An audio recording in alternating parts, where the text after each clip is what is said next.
민사소송 상담하다 보면 정말 많이 물어보시는 질문들이 있는데요. 증거가 없는 것 같은데 소송에서 승소할 수 있나요? 불리한 증거가 있는데 어떡하죠? 증거 제출은 어떻게 하는 게 좋나요?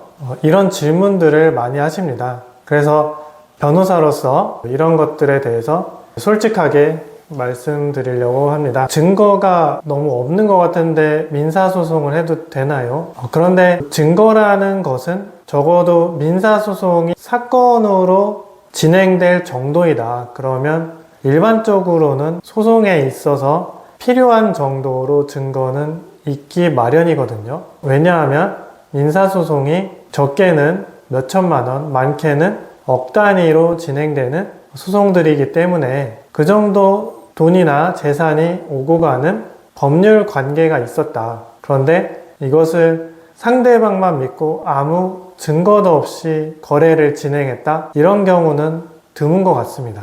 요즘에는 카카오톡이나 문자 메시지, 전화로도 이야기를 많이 하고 만나서 이제 구두로만 이야기하는 경우는 많이 없거든요. 또 구두로 이야기하는 경우도 또 녹취를 해두시는 분도 있습니다.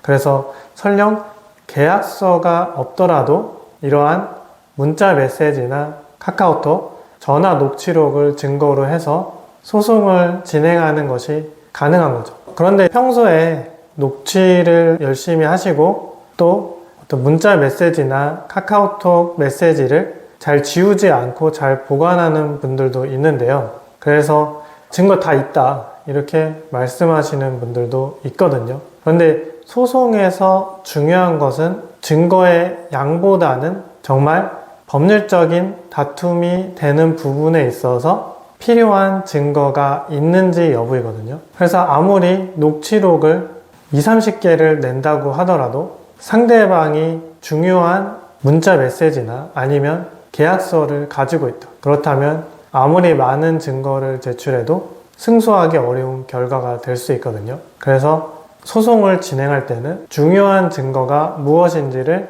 변호사와 함께 이야기하면서 진행을 하는 것이 필요합니다. 그리고 적어도 소송이 진행될 정도라면 상대방도 어느 정도는 승소 가능성이 있다고 해서 응소를 하는 경우가 많거든요. 그래서 증거에 있어서 어느 일방이 유리한 증거만 갖고 있다.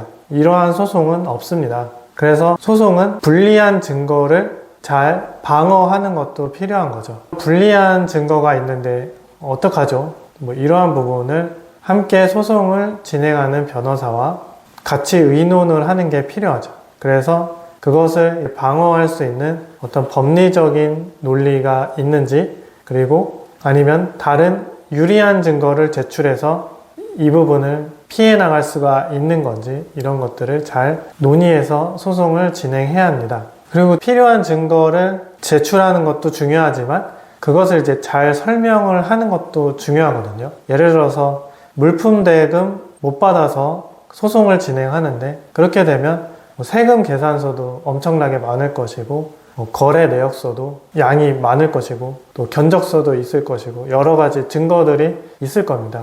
그리고 미수금을 청구하는 그런 내용의 카카오톡 메시지가 있을 수도 있고 전화로 이야기를 했다면 녹취록도 증거가 있을 수 있죠. 그러면 이런 것들을 잘 설명을 해서 법원에 제출을 해야 될 겁니다. 당사자들은 이게 어떤 증거인지 알 수 있지만 제3자인 판사님은 그거를 설명을 해줘야 알 수가 있거든요. 그래서 증거만 잔뜩 낸다고 해서 판사님이 당연히 승소 판결을 해줄 거라고 기대해서는 안 되는 거죠. 이럴 때는 필요한 증거는 제대로 설명을 해서 서면을 작성해서 내야겠죠. 그리고 증거라는 것을 법원의 민사소송이라는 절차를 통해서 내는 거기 때문에 당연히 증거를 아무렇게나 낼 수는 없고 민사소송법이라는 그 절차를 준수하면서 제출을 해야 되거든요. 그런데 소장을 내면 당연히 그 소장에서 주장하는 내용에 맞는 증거도 함께 제출하게 되는데요. 그런데 원고가 정말 자료도 많이 갖고 있고 증거도 많이 갖고 있다. 이것을 전부 소장에 내야 하는 것이냐. 그때 아니면은 제출할 기회가 없는 것이냐? 그런 것은 아닙니다. 처음부터 소장에 모든 증거를 낼 필요는 없습니다. 왜냐하면 소장을 보고 상대방도 답변서를 낼 것이고 소장의 주장을 반박하는 어떤 증거를 낼 수가 있습니다. 그래서 처음부터 모든 것을 주장하고 다 입증하려고 하는 것보다는 상대방의 주장 내용을 보고 그것을 반박할 수 있는 증거들을 필요할 때 제출하는 게 중요한 거죠. 그렇다고 하더라도 증거들을 늦게 내도 된다는 말은 아닙니다. 증거를 적시에 제출을 해야 된다, 이렇게 말씀을 드릴 수 있는데요. 적어도 상대방이 어떤 주장을 하는데 그것을 반박하는 주장을 하면서 그 주장에 맞는 증거가 있다.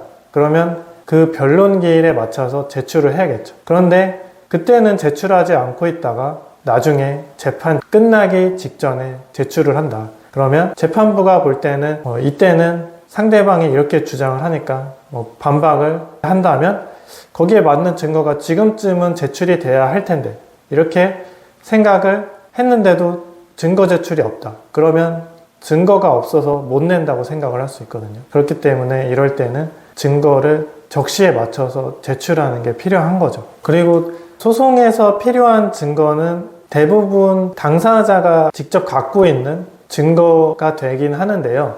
그렇다고 해서 승소하는 데 필요한 증거를 다 갖고 있지 않을 수가 있습니다. 특히 자기한테 유리한 증거를 상대방이 갖고 있는 경우도 있는데요. 예를 들어서 근로자가 회사를 상대로 소송을 하는데 또 근로관계에 관한 서류는 회사가 거의 다 가지고 있는 경우가 많습니다. 이럴 때 근로자의 입장에서는 회사를 상대로 문서 제출 명령 신청이란 걸 해야겠죠. 그래서 근로관계에 관한 서류를 회사로부터 전달을 받아서 이를 증거로 제출할 수 있어야 됩니다. 그리고 필요한 증거를 행정기관이나 은행을 통해서 확인을 하는 방법도 있는데요. 예를 들어서 세무자료가 필요하다.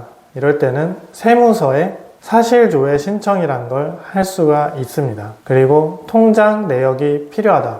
이러면 금융거래 제공 명령 신청을 은행에 할 수가 있는 거죠. 그리고 민사소송에서 증거는 제출한 사람과 그 판사님만 보는 것이 아니라 상대방도 모두 빠짐없이 볼 수가 있는데요. 그래서 주의할 것은 유리한 증거를 내기 위해서 많은 증거를 내다가 오히려 상대방이 역공을 할 수 있는 그러한 빌미를 줄 수 있는 증거를 제출할 수도 있는 겁니다. 그래서 증거를 제출하기 전에는 사전에 꼼꼼하게 검토를 해야겠죠. 그리고 흔한 경우는 아니지만 법원에 제출된 증거가 진짜냐, 이게 가짜냐, 이런 것이 쟁점이 되는 경우도 있습니다.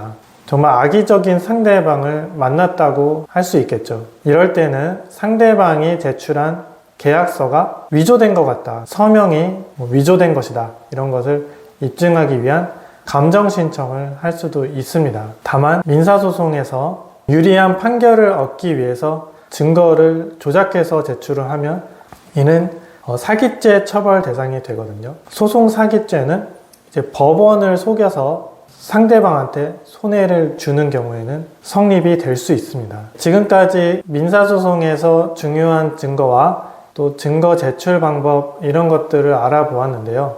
증거 제출은 매우 중요한 것이니까요. 고민된다고 하시면 댓글로 남겨주시면 성실하게 답변을 해드리도록 하겠습니다. 지금까지 김영원 변호사였습니다.